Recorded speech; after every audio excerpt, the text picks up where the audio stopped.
Welcome again to Joe Stunner Boxing. This weekend we have a title fight, world title fight.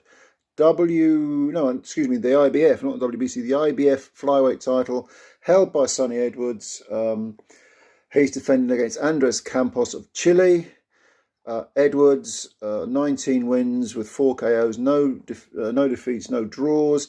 And he's in against an undefeated fighter in Campos who has 15 wins with 4 KOs, no draws, no defeats. So we're talking about two guys who statistically, they match up quite well on paper. And if you look at Sonny's 27, Campos is 26. They're roughly the same height, 5'3", 5'3.5", something like that. Both short guys. Dimensions, physical dimensions are the same. But I've got to be honest with you, I think this is a mismatch. Because Edwards has a style that he's mastered. He's an orthodox fighter. Lots of movement, lots of bouncing around, lots of based on reactions, reflexes, has a certain style which so far has been very effective. No pop to his punches really, but extremely athletically talented, good reflexes, very difficult to hit. But it is just one style, and I think Edwards has achieved a lot. I'm not knocking the guy. He, at 27, he's probably in his prime. But I just feel that whenever I see a fighter who always fights pretty much the same way, has a style, I can't help but think that what happens if he has to what happens if he has to adapt? What happens if he's in against someone who can cut the ring off and work the body and grind him down? Is he able to fight? Is he able to...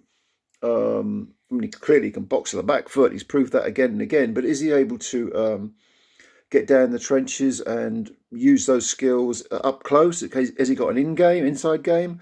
How's he going to take to being in a crisis? To me, there are lots of questions that hang above Edwards. And again, I'm not knocking him because he's actually achieved more than I thought he would. I remember seeing him live.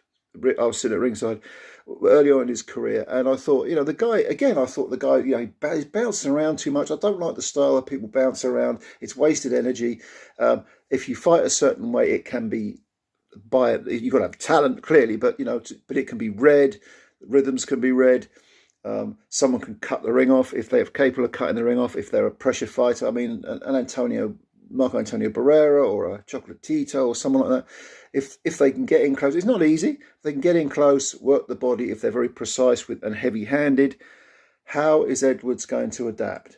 That's always been my thing with Sonny Edwards, from when I saw him early on in his career right up to now. Although he does, with fighters that are sort of B-, he can stand them on the head. In his last fight against Felix Alvarado came in with 38 wins and two defeats. Very good fighter.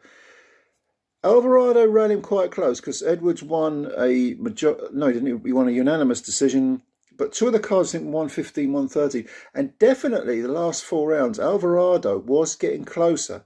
And he's not a bad fighter, but he's not elite.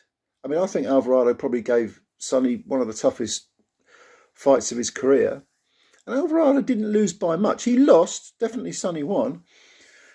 But I just wonder, if you force this guy to fight, especially with the lack of punch power that he's got, will he be able to keep you off? If he has to slow down, if he's denied that athleticism and he has to adapt and be more economical with his punches, be more precise with his punches, not just look to counter. If his legs are knackered, if he has to hang on the ropes. He did hang on the ropes for quite a bit against Felix Alvarado, and Alvarado had some success, although Sonny showed a good heart. He did fight back well, So again, I stress, I'm not knocking Sonny Edwards, but the person who is not going to exploit any sort of weaknesses in Sonny's game is Andres Campos, because this Chilean fella, you look at him, his career, his record, there's absolutely no one on it. I mean, there really isn't anyone on it at all.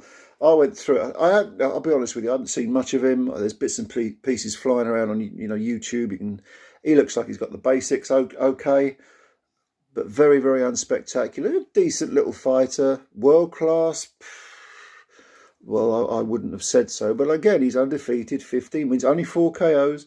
not much pop to his punches. And I went through his record, and the only name that I actually recognised was Jesus Silvestre, who is a Mexican. I think his record is 37 wins and 7 defeats, or 9 defeats, something like that. But he has fought twice for a world title. He fought at minimum weight. I think he fought at light fly. He lost a couple of decisions. I'm trying to remember. I think Hecky Butler beat him on a unanimous decision, and that was when he was a minimum weight fighter. And that, what was that for? That was for the IBF. Was it the WBO? Either the IBF or the... Oh, I get confused. I get confused with which belts are which. But Hecky Butler definitely beat Silvestre on points. And Silvestre also lost a majority decision to Mizuyaki, I think his name was, a Japanese fighter. And that was for another one of the world minimum belts, WBA, I think it might have been. So this guy is at least mixed at world level at a lower weight, or 2 lower weights, because minimum weight is 2 weights below flyweight. But that is the best name on Campos's record. He won a 10-round decision, and he did actually win wide. I mean, the cards were very, very wide. But looking down the rest of the opponents that Campos has faced, I see absolutely no one that... I mean, Sonny Edwards would have stood the whole lot of Campos's opponents on their heads. I mean, it's night and day, you know. And Sonny has faced, you know, some decent men, and I wouldn't say they were elite fighters. Ultimately, we want to see him in with Bam Rodriguez, or, you know, is Chocolatito still fighting? I mean, I know he looked a little bit old against Estrada in that third fight, but what about Estrada? How about Estrada, you know, takes on Sonny? But, you know, Sonny has scored some decent wins. You know, Muthalani, that was a good win. That was a world title fight at York Hall, Bethnal Green. I mean, I've been there loads of times, and I've never seen a world title fight there. But, you know, and it's all 12 round. He's done the 12-round distance plenty of times. You know, Mohamed Wasim, he beat him, and Jason Mama, but these are sort of, you know, B minus fighters, not great fighters. So basically, who's going to win? Well, I think without a shadow of a doubt, Sonny Edwards is going to win. I think the question is, how is he going to win? And he doesn't have a lot of pop in his punches. But over 12 rounds, I see Sonny beating Campos up. And probably not with one punch, because he doesn't have natural power. I wouldn't be surprised if Campos's corner pulled him out after about 6 to 8 rounds.